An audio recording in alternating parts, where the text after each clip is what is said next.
नमस्कार दोस्तों। आज का जो लेक्चर होगा हमारा वो क्वेश्चन नंबर 2 पर होगा। इससे पहले मैंने क्वेश्चन नंबर 1 करवा दिया था, उसका मैंने वीडियो भी यूट्यूब पर डाल दिया था। ठीक है, तो एग्जाम्पल नंबर जो क्वेश्चन नंबर 2 है हमारा, ठीक है, वो भी क्या एकदम थ्योरेटिकल है, एकदम थ्योरेटिकल है। सारा जो क्वेश्चन दिया हुआ है वो एकदम थ्योरी में लिखा हुआ है। अगर आपने थ्योरी को पकड़ लिया तो आपको क्वेश्चन आसानी से समझ में आ जाएगा, है ना। कहना का मतलब मेरा ये कि इनके जो आंसर वगैरह होते हैं, जो इनके जो उत्तर वगैरह होते हैं, वो सभी के सभी थ्योरी में छुपे हुए होते हैं। थ्योरी को समझो और काम करो, लेकिन कम समझो और कम पढ़ो और ज़्यादा समझो बेटा। ऐसा नहीं कि आपने पूरी थ्योरी को एक साथ पढ़ लिया। एक साथ पढ़ोगे तो कन्फ्यूजन होगा, इसलिए थोड़ा थोड़ा पढ़ो और ज़्यादा समझो। आ रहा है समझ में? चलो हम स्टार्ट करते हैं। क्वेश्चन नंबर 2 हमारा क्या बोलते हैं। क्वेश्चन नंबर 2 ऐसे बोलते हैं कि आंधी आने से एक पेड़ क्या हुआ बेटा? टूट गया। आंधी आई, आंधी आने से एक पेड़ टूट गया और टूटा हुआ भाग इस तरह मुड़ जाता है। आंधी आई और आंधी के कारण जो पेड़ जो था, वो पेड़ जब टूटा तो उसका जो टूटने का पश्चात जो उसका जो टूटा हुआ जो भाग था वो इस तरीके से मुड़ जाता है कि पेड़ का शिखर जमीन को छूने लगता है। पेड़ का शिखर का मतलब क्या होता है बेटा? पेड़ जहाँ पर जाकर खत्म हो रहा है, वो उसका जो ऊपर वाला जो पार्ट होता है ना, वो क्या होता है? पेड़ का शिखर होता है। वो टूटने के पश्चात वो जो इसका शिखर है वो जमीन को क्या होने लगता है? छूने लगता है, यानी जमीन को वो स्पर्श करने लगते हैं। आ रहा है समझ में? अब सभी को बताइए, जब जब पेड़ होता है वो कोई आंधी आने से टूटता है तो वो जमीन पर ही तो आकर पड़ेगा बेटा, ऊपर तो रहेगा ही नहीं। आ रहा है समझ में? यानी वो जमीन को स्पर्श करेगा, डेफिनेटली करेगा स्पर्श। कि पेड़ का शिखर जमीन को छूने लगता है। और इसके साथ 30 डिग्री का कोण बनाता है। किसके साथ बनाता है बेटा? जमीन के साथ बनाता है। जो पेड़ था वो टूटा, उसका टूटा हुआ भाग नीचे पड़ा जमीन पर, जमीन को वो उसने स्पर्श किया और वहीं पर ही उसने 30 डिग्री का कोण बना दिया। आ रहा है समझ में? ठीक है। और इसके साथ 30 डिग्री का कोण बनाता है। पेड़ के पाद बिंदु की दूरी जहाँ देखो समझना थोड़ा सा, जहाँ पेड़ का शिखर जमीन को छूता है, यानी जब वो पेड़ का जो शिखर था वो जमीन को छूता है, वो दूरी इसने दी है 8 मीटर। यानी उसकी जो लेंथ है वो कितनी? 8 मीटर है। आ रहे समझ रहे? यानी उसकी जो लेंथ है वो क्या है? 8 मीटर है। समझ रहे? ठीक है। पेड़ के पाद बिंदु से मैं बताऊंगा, जब इसका जो डायग्राम मैं बनाऊंगा तब मैं थोड़ा सा और आपको इसका एक्सप्लेनेशन करूंगा मैं इसके बारे में। ठीक है, तब हमें ज्ञात करनी है, तो उस पेड़ की क्या हमें ज्ञात करनी है? ऊंचाई ज्ञात करो।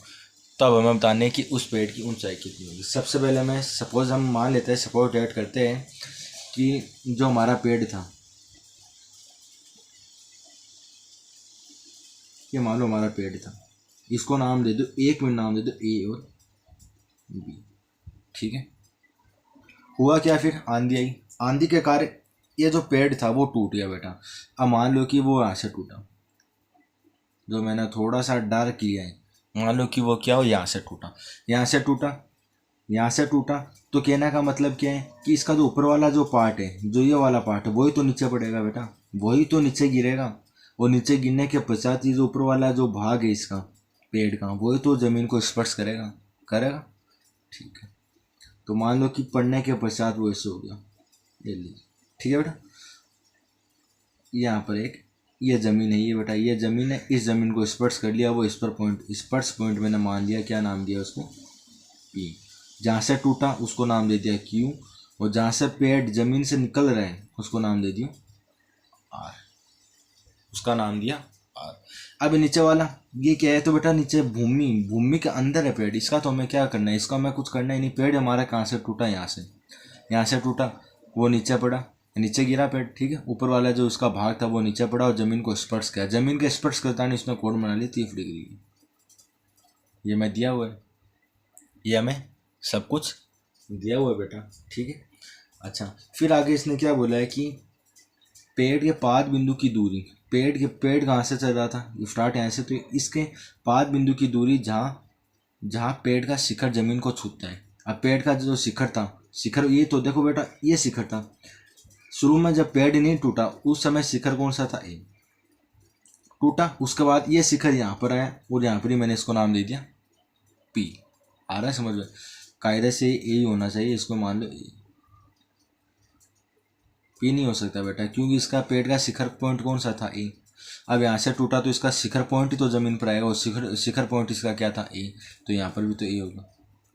आ रहा है समझ? अब इसको आप इसकी कल्पना मत करो बेटा, ये टूट गया, टूटा हुआ भाग नीचे आ गया, इसको क्यों देख रहे हो आप, इसको मत देखो, टूटा हुआ भाग नीचे आ गया। आ रहा है समझ में? ठीक है। तो पेड़ की जो पाद बिंदु है, यहाँ से लेकर जो पेड़ का जो शिखर जमीन को छूता है, यहाँ से ये जमीन है बेटा, यहाँ पर छू रहा है, तो इनके बीच की लेंथ हमें दी हुई है 8 मीटर। यानी वो पेड़ का जो पाद बिंदु है वहाँ से लेकर जब पेड़ का जो शिखर पॉइंट जो था ए वो जमीन को छू रहा है, उसके बीच की दूरी कितनी, 8 मीटर। हमें ज्ञात करनी है इसकी ऊंचाई, यानी हमें QR ही तो ज्ञात करनी है बेटा। अब पेड़ कौन सा हुआ, पेड़ ही तो हुआ। अच्छा एक बात बताओ, आप सोचोगे कि पेड़ ऊपर वाला ये पूरा, आप ये सोचो पेड़ ये पूरा, नहीं बेटा, ये नहीं, ये जो ऊपर वाला जो भाग था ये नीचे पड़ गया, ये नीचे पड़ गया तो पेड़ बचा कौन सा, बस इतना ही तो बचा है, ये तो बचा है पेड़। अब हमें क्या ज्ञात करनी, ऊंचाई ज्ञात करनी है कि इसकी ऊंचाई होगी कितनी। आ रहा है समझ में? चलो क्या क्या हमें दिया हुआ है वो लिखते हैं। सबसे पहले मैं लिखूँगा दिया हुआ है,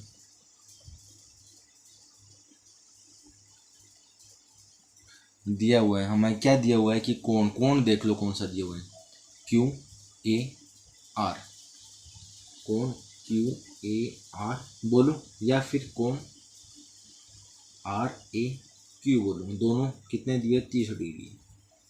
ये दो कोण क्यों बेटा, देखो बेटा कहना मतलब है कि QAR बोलो फिर RAQ बोलो, कोण A बीच में होना चाहिए, क्योंकि कोण A की वैल्यू हमें क्या दी गई है, 30 डिग्री दी गई है। समझ रहे हो? गंगाधर ने शक्तिमान बोला, शक्तिमान ने गंगाधर बोलो, बात तो है कि शक्तिमान कौन था, गंगाधर ही तो था शक्तिमान, गंगाधर ही तो शक्तिमान था, तो शक्तिमान बोला फिर गंगाधर, बात एक ही। आ रहा है समझ? चलो और हमें क्या दी हुई है, AR दी हुई है, भुजा भी तो दी हुई है, भुजा AR बराबर हमें कितना, 8 मीटर। हमें ज्ञात क्या करना है, QR पेड़ की ऊंचाई, ज्ञात करना है QR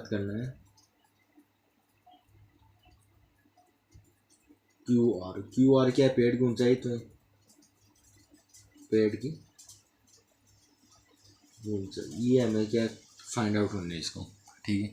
अच्छा एक चीज़ बताओ आप, जो ट्राइंगल इसमें बन रहा है ए बीच में ही रहेगा बेटा, RAQ, त्रिभुज RAQ में, इस त्रिभुज में देखो, इसमें हमें इसका आधार दिया हुआ है, इसका हमें लंबी तो ज्ञात करना, लंबी क्या हमारी ऊंचाई है बेटा, QR क्या है, पेड़ की ऊंचाई तो है, QR क्या है, पेड़ की ऊंचाई तो है। जब पेड़ टूट गया उसके बाद QR उसकी ऊंचाई तो बची, पहले ऊंचाई क्या थी, पहले ऊंचाई ये थी, लेकिन ऊपर वाला तो टूट के नीचे आ गया, ये जो ऊपर वाला भाग है ना ये बेटा, ये वही है, ये वाला, ये और ये दोनों सेम है, इसको आप कल्पना ही मत करो, टूटने बचाते ऐसे पड़ गया। समझ रहे? ठीक है। तो हमें QR ज्ञात करना। अच्छा लंब हमें ज्ञात करना है, आधार हमें दिया हुआ है, तो लंब और आधार में रिलेशन किसका होता है, tan थीटा का तो होता है, तो उसमें लगा दो tan थीटा बराबर लंब क्या है, QR ये बेटा लंब, आधार क्या है AR, और थीटा की वैल्यू कितनी है, 30 डिग्री, पुट कर दो। QR हमें पता नहीं कितनी है, एज इट इज, AR हमें 8 दी हुई, 8। आ रहा है समझ? आ रहा है। अब tan 30 की वैल्यू कितनी है, √3 ही तो होती बेटा, तो tan 30 की वैल्यू √3 और QR बटा R। QR की वैल्यू हमें ज्ञात करनी है, तो QR के नीचे डिवाइड में 8 है, तो यहाँ पर डिवाइड में गिरा कर मल्टीप्लाई में, तो ये क्या हो जाएगा, 8√3। अब QR क्या ऊंचाई तो है, तो ये भी तो मीटर में आएगी, क्या आ जाएगा, मीटर, यानी उस पेड़ की ऊंचाई कितनी आ जाएगी, 8√3। अतः नीचे लिख देना, अतः पेड़ की ऊंचाई